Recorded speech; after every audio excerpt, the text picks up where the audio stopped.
So a hint for the chain drive lab is it's going to look a lot like the 15 to 1 system, but use sprockets. So you have 4 sprockets, 3 axles, 2 chains.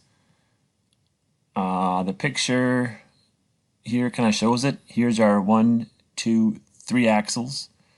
You're going to have 1, 2, 3, 4 sprockets, but no, these are gears, and gears mesh, sprockets don't.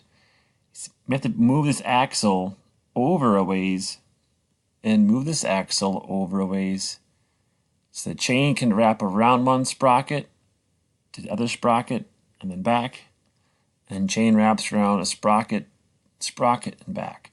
So hint would be move this axle over,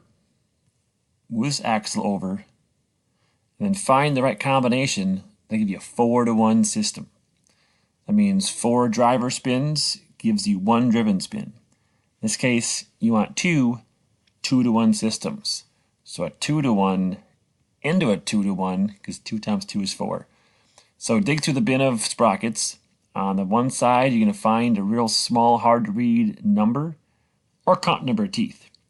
But I believe we have a 12-tooth sprocket, 18-tooth sprocket, 24-tooth sprocket, and a 30-tooth sprocket. So we got 12, 18, 24, and 30.